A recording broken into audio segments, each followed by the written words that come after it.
Todo mundo conhece a regra mais famosa do Batman. Ele não usa armas de fogo e não mata. É uma linha que define o personagem há décadas e separa Bruce Wayne dos criminosos que ele combate todas as noites em Gotham. Mas e se eu te dissesse que existiu uma versão do Batman que quase abandonou tudo isso? Uma versão que carregava uma arma. Uma versão consumida pela raiva. Uma versão que chegou perigosamente perto de cruzar a única linha que jurou nunca ultrapassar. Na HQ Batman, ano 2, vemos um Bruce Wayne muito diferente daquele que estamos acostumados.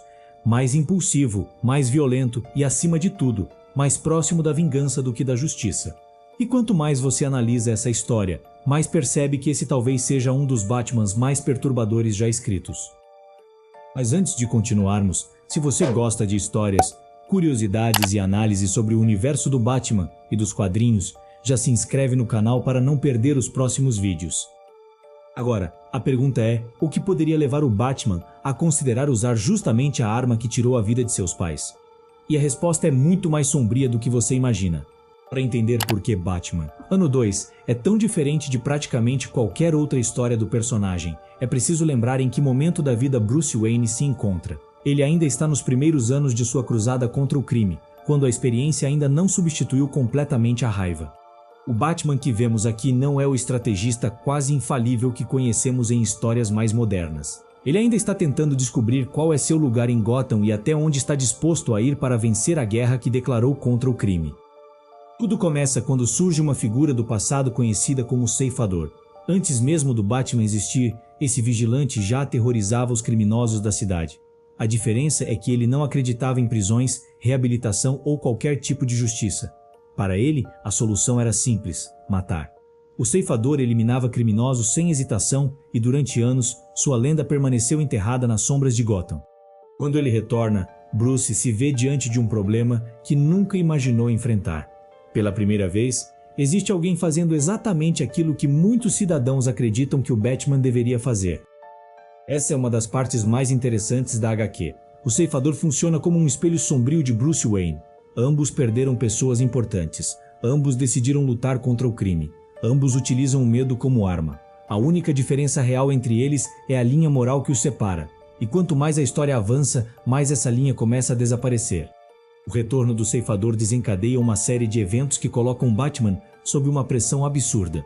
Criminosos começam a morrer, o medo toma conta da cidade e até mesmo a reputação do Cavaleiro das Trevas fica ameaçada. Afinal, para boa parte da população, um vigilante mascarado que espanca criminosos não é tão diferente de outro vigilante mascarado que os executa. Gotham passa a questionar se existe realmente alguma diferença entre os dois. Mas o verdadeiro golpe vem quando Batman percebe que não consegue derrotar o Ceifador usando seus métodos tradicionais. O vilão é brutal, experiente e extremamente eficiente.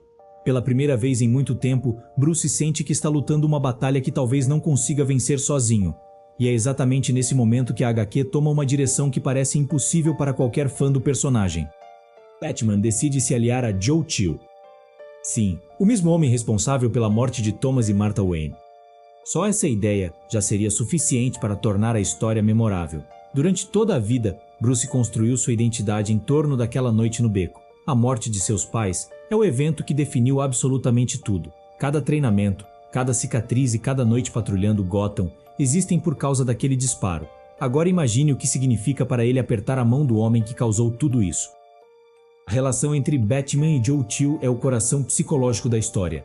Bruce precisa conviver com a pessoa que mais odeia no mundo porque acredita que essa pode ser sua única chance de derrotar o Ceifador. Cada diálogo entre os dois parece uma batalha silenciosa. Em vários momentos, você sente que Bruce está a poucos segundos de perder o controle. E é justamente essa convivência que começa a corroer suas convicções. Se Joe Chill é um assassino e o Ceifador é um assassino, por que um continua vivo enquanto o outro deve ser detido? Se alguns criminosos realmente nunca vão mudar, por que continuar arriscando vidas para capturá-los? São perguntas perigosas, mas que começam a ocupar espaço na mente de Bruce. Então chegamos ao elemento mais chocante da HQ. A arma. Durante décadas, armas de fogo sempre foram um símbolo de tudo aquilo que Batman rejeita. Elas representam a pior noite de sua vida. Representam a perda de seus pais. Representam o medo, a impotência e o trauma que o acompanham desde a infância. Ver Batman sequer tocar em uma arma já é algo estranho. Ver ele considerar utilizá-la é algo que parece completamente errado. E é exatamente por isso que a cena funciona tão bem. A HQ não apresenta essa decisão como algo heróico. Pelo contrário, cada momento em que Bruce se aproxima dessa escolha transmite desconforto. O leitor entende imediatamente que alguma coisa está quebrada. Não estamos vendo o Batman em sua melhor forma. Estamos vendo um homem desesperado, pressionado e cada vez mais próximo de abandonar aquilo que o torna diferente dos criminosos. Esse é o ponto que muitas pessoas não entendem sobre Batman, ano 2. A história não está dizendo que Batman deveria usar armas ou matar. Ela está mostrando o que acontece quando Bruce começa a considerar essa possibilidade. Quanto mais ele se aproxima desse caminho, mais ele se afasta daquilo que o transformou em Batman. Porque a regra de não matar nunca foi apenas uma questão de moralidade. Ela também é uma forma de autopreservação. Bruce sabe que existe uma escuridão enorme dentro dele. Existe uma raiva que jamais desapareceu. Existe uma parte dele que ainda está presa naquela noite no Crime Alley. Se ele permitir que essa raiva determine suas ações, não existe garantia de que conseguirá parar. É justamente por isso que o código moral do Batman é tão importante. Não porque os criminosos merecem viver. Não porque Gotham seja um lugar justo. Mas porque Bruce entende que, no momento em que decidir quem vive e quem morre, ele deixará de ser Batman e se tornará apenas mais um homem consumido pela vingança. Ano 2 coloca essa ideia à prova de uma forma extremamente agressiva. A HQ pega todas as convicções do personagem, todas as suas crenças e todos os seus limites e pergunta uma única coisa: o que aconteceria se Bruce Wayne finalmente cedesse à tentação?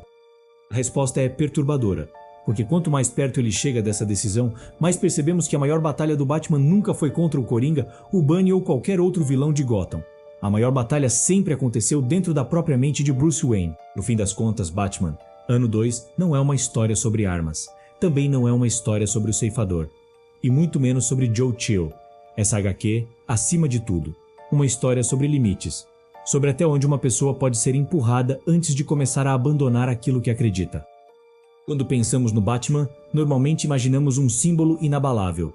Um homem que sempre sabe o que fazer, que sempre tem um plano e que nunca abre mão de seus princípios. Mas ano 2 nos lembra de algo importante. Por trás da máscara existe um ser humano. Um homem traumatizado. Um homem cheio de raiva. Um homem que, em certas circunstâncias, pode chegar perigosamente perto de cometer erros irreversíveis. E talvez seja exatamente isso que torna essa história tão fascinante. Porque a verdade é que seria muito mais fácil para Bruce Wayne simplesmente matar seus inimigos. Seria muito mais simples eliminar o Coringa, acabar com os grandes criminosos de Gotham e encerrar o problema de uma vez por todas. Mas Batman sabe que o caminho mais fácil nem sempre é o caminho certo. Ele entende que, no momento em que cruzar essa linha, algo dentro dele será perdido para sempre. Durante toda a HQ, vemos Bruce caminhando na beira do abismo. Vemos sua dor sendo explorada, suas convicções sendo questionadas e seus limites sendo testados de maneiras que poucos vilões conseguiram fazer. E o mais assustador é perceber que, por alguns instantes, ele realmente parece disposto a ceder. Talvez seja por isso que essa seja uma das versões mais perturbadoras do personagem. Não porque ela mostra um Batman usando uma arma, mas porque ela mostra o quão próximo ele esteve de se tornar exatamente aquilo que combate. No final, Batman vence. Mas não porque derrotou seus inimigos. Ele vence porque consegue derrotar a si mesmo. Porque entende que sua verdadeira guerra nunca foi contra os criminosos de Gotham. Sua verdadeira guerra sempre foi contra a escuridão que existe dentro dele. E isso levanta uma pergunta interessante. Se o Batman é apenas um homem comum tentando controlar seus próprios demônios, quantas outras vezes ele esteve a um passo de quebrar sua regra mais importante? Porque a verdade é que ano 2 não foi a única vez que Bruce Wayne chegou perto de cruzar essa linha. E algumas dessas histórias são ainda mais sombrias do que essa.